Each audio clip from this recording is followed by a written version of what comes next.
Hello and welcome to Dubai Trains, and I just finished hand painting 200 feet of track to a very high degree of detail. And on this video I'm going to show you everything that I learned and how you can do that in the most fast and effective way possible.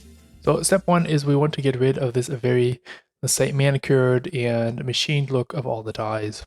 So what do we do before we even start painting? I just get a rail clipper and I randomly, or at least try to do it randomly, cut off all these ties, cut them under an angle, from the side, from the top, just shorten them in a little bit, and I try to do that as random as I humanly can.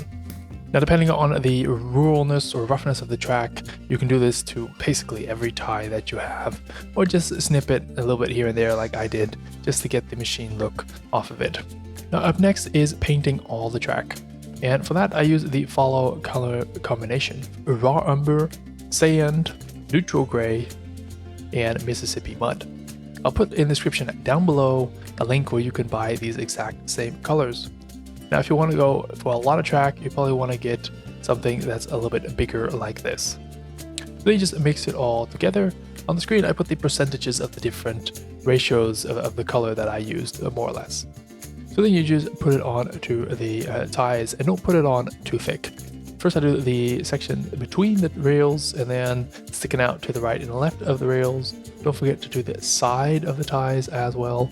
And then I found the best way to get rid of paint strokes and to really fill in the grain inside the ties evenly is to wish-wash the brush, let's say, in this fashion as you see right now. If you don't do that, then what you'll see on this image is that certain areas, the paint just doesn't get there. And you'll see that later on because you're basically looking at the plastic still. So this trick really helps with that. And then the next trick, and the biggest trick actually, because you want to paint the side of the ties. Now we just painted only the top. And you want to really get in between the ties. So how do you do that? Well, the simplest way to do that is just to turn the track around. Just paint it from the bottom. Because from the bottom, you don't have this rail sitting in the way. So it's basically, you paint the top and then you turn around and from the bottom you paint the sides of the ties. So it's the same steps. First you smudge on some paint, and then in this wishy-washy way is the most fast and effective way I found. You just get it like this on the side of all the ties. You do have to do this in two directions though. Do it in this direction, then you flip the track around, and you do it again in the other direction. And for turnouts, it's basically the same thing. You just start from the top, and the switching section with the 2 points that switch, you do want to go very light on the paint there. So I generally just make sure my brush is almost like dry brushed, there's no heavy paint on it, and then I do that section. You'll see from the bottom as well, it's the same as before, but I really skip that section where the points are. I do the sides of the ties, both right and left, because you really do want to have that. But the track piece in between is just going to remain unpainted. And then one step you want to do after any layer of paint, whether it's rust or this layer right here, is you want to clean the paint off the track. That's the easiest done when it's still a bit fresh, like this. And I just use a piece of wood for that. That way you don't damage the track. Last thing you want to use is something abrasive that scratches the track, because this is going to make the track get really dirty really quickly once you start running trains. Now, after those two steps, so the trimming of the ties and the giving the base coat to all the ties, we're going to go to adding accents to individual ties. So it's the same color palette right there, and I just put it on the board, and I take a small brush for that. And I basically just mix them up a little bit one by one. So the gray, I make it a little bit darker. You don't want to take the gray straight out of the pack. Just mix it up a bit. Don't mix it too well. Leave some color differentiations in there. It's all good. And then I just start painting individual ties. And again, in some kind of random pattern. And humans don't really do random.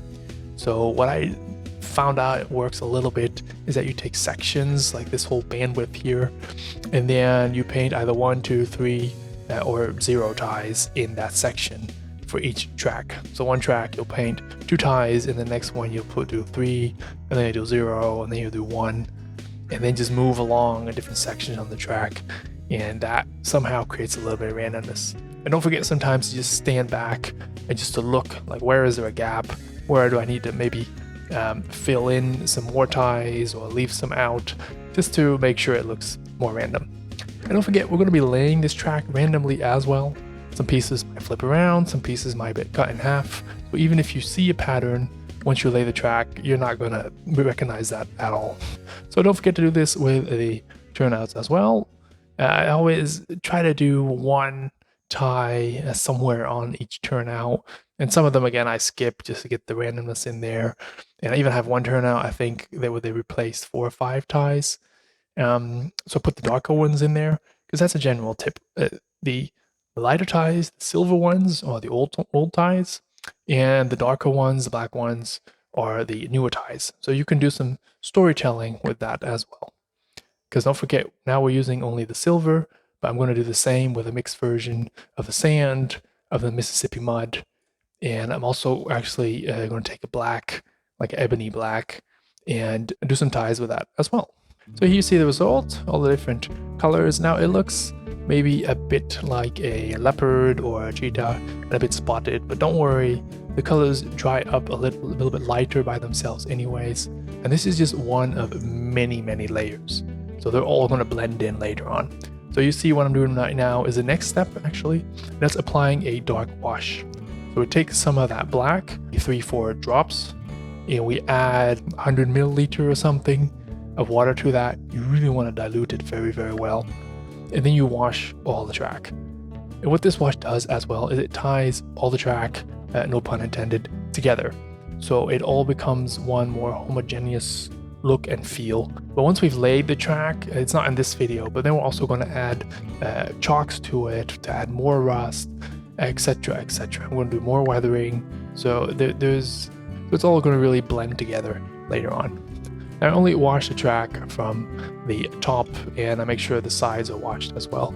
And don't forget your turnouts, put a good wash over that also. Now, the last step, I already mentioned it, is rust. And for that, I use a 50-50 mix of burnt umber and burnt sienna. Nothing too special. I will put the paint down below again where you can buy it to get the exact same colors that I'm using right here. Now what I noticed is my rust came out really thick and crusty, which is something I like. And why is that? Well, it is actually basically because we have 2 layers of paint. So you see here is still some paint buildup on the track from the first layer where we painted all the ties, and that's fine. It's not on the top of a track because you should have cleaned that off with a piece of wood, but it's still on some areas on the side. And if we add the rust color to that, it really builds up and gives this nice, like chunky, crispy rust like we like to see it. So I'm doing all the turnouts on the benchwork because it's just easier to do. And I'll do all the track later once it's laid and in place. Now, other than the rails, I'm very careful with the points because they do have a conductive feature to it. So I don't want to touch that too much with the paint. But other areas to look at for a turnout are just look at the turnout themselves. You see some bars close to the points, some extra support bars. So I paint those rusty because that's steel. And then there's some more bars and clamps. I don't know the right word, but it's there where I'm painting it next to the frog. That adds some extra rust. And also where the wheels exit the frog and also the guardrails that you see on the side, that's where rust would come out as well as the wheels shim across the guardrail that are rusty and the rust comes off. And also paint a little bit of rust where the switch points is. But again, that's very light, and let it dry before you move the switch points. And then last but not least, let's clean the rust off of the top of the track, but don't clean the rust off of the top of the guardrail because the guardrail will be rusty. That's basically how I do it. Now click the video you've seen on the screen right now if you want to see the track in action. Do have a look at my channel for other great and useful, fast and easy tips and tricks to create a great and realistic looking model railroad. That's all for today. Bye bye. This video was made possible by ABR Model Works, providing kits and accessories for all model railroaders. Looking to support the model railroading community? Check out the Dubai Trains Patreon page